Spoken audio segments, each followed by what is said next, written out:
saw a great game tonight. Congratulations to Indiana. It was really turned out to be a great game. Two great teams, wonderful teams with a lot of talent. We enjoyed it very much.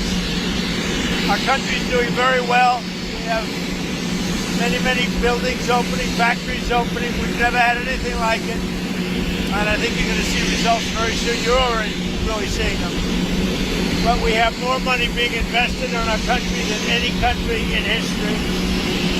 As you know, the Secretary of the Interior, Doug Burgum, who's with me right now, has a lot to report. I don't know if you want to say a couple of words, Doug, but you might want to say how well we're doing as a country. Well, with President Trump's leadership, we've got inflation coming down, we've got investment going up, we've got taxes going down, we've got energy prices down. Everything is aligned for us to have a banner year in 2026, and the interest in building and investing in our country has never been greater. There's never been anything like it. The money being invested in our country is unparalleled. There's never been anything even close, by many times more than China or any other country. Do you have any questions? What will President Davos, or what will be your message? Well, I think I have a lot of messages for Davos, but the primary message is how well the United States is doing. And I say it all the time. A year and a half ago, we were a dead country, and now we have the hottest country in the world. I mean, you're beneficiaries too. And you look, some of you have 401ks. You don't have to tell me your numbers are the best they've ever been. And the stock market's at an all-time high. We are just doing great. So I think the message in Davos, we're leaving, going to have an interesting time. We have a lot of meetings scheduled, but the message for Davos is how incredible our country is doing. Did you see your letter that you wrote to Prime Minister saying that the Nobel Prize has influenced your thinking on Greenland? No, I don't care about the Nobel Prize. First of all, a very fine woman felt that I deserved it and really wanted me to have the Nobel Prize, and I appreciate that. If anybody thinks that Norway doesn't control the Nobel Prize, they're just kidding. They have a board, but it's controlled by Norway, and I don't care what Norway says. But I really don't care about that. What I care about is saving lives. And I think I've saved tens of millions of lives. If you look at India, Pakistan, just as won 2 nuclear powers, you look at so many of the countries that were in a 30, in some cases, a 35-year war, and I got it done. We stopped 8 wars, and maybe we'll be stopping a 9th very soon. We'll see. What do you plan to say to European leaders in Davos when they push back on your Greenland plan? Well, I don't think they're going to push back too much. Look, we have to have it. They have to have this done. They can protect it. Denmark, they're wonderful people.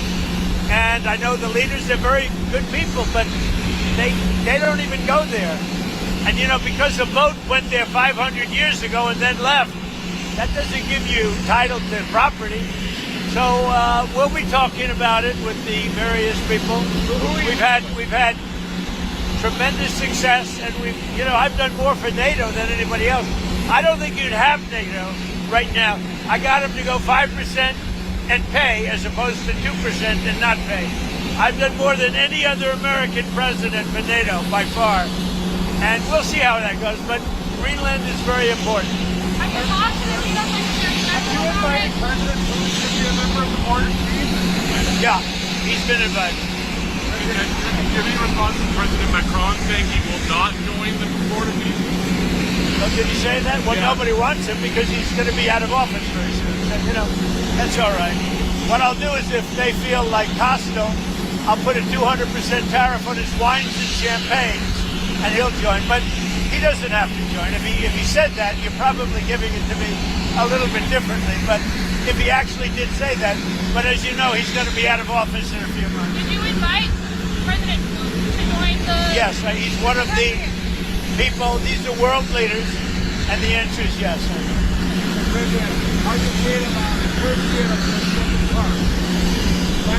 Amazing. Tomorrow is the first year. Think of it. 1 year. I don't think there's been a term like it. I don't think any president has had a better first year than we've had in terms of success. Again, we've taken our country from a failure with open borders, no business, everything going badly, terrific inflation, the highest inflation in history, prices that are through the roof. And we brought prices down. We have very little inflation. We have a great economy. And the prices are coming down still further. But I inherited a mess, and now we have the hottest country anywhere in the world. Mr. President, do you think that you had any influence on the Giants signing a deal with Coach Harbaugh? How do you think they'll do in New York? I don't know, but they got a great coach. I like the coach. I like his brother. They came up to see me with about 3 months ago. They came up to see me in the White House. Did you know that? Yes, I did. With the mother and father, because the mother likes me and the father likes me, and I think they like me. And he's a great coach, and he's going to do well with the Giants, just like his brother does so well. They got something very special in their blood, and I'm happy for the Giants. They got a great coach. It's nice that you ask. I put out a strong word. Hire Coach Harbaugh. President, can you tell us on the Fed, will you make a decision before it's out? Yeah, I know who I want. You know who you want? In the Fed. When will you make a decision? I'll announce it sometime, but I know who I want. President, you said securing the Arctic for Russian threats is important to you. Why are you upset about NATO allies taking that, more seriously in Greenland by holding military exercises? Well, that wasn't a military. They sent a few people, and they say they sent them not for me, but to guard against Russia. But NATO's been warning Denmark for about 20 years now, longer than that, 25 years. They've been warning Denmark about the Russian threat. And it's not only Russia, it's also China. So we'll see what happens. But let's put it this way. It's going to be a very interesting Davos.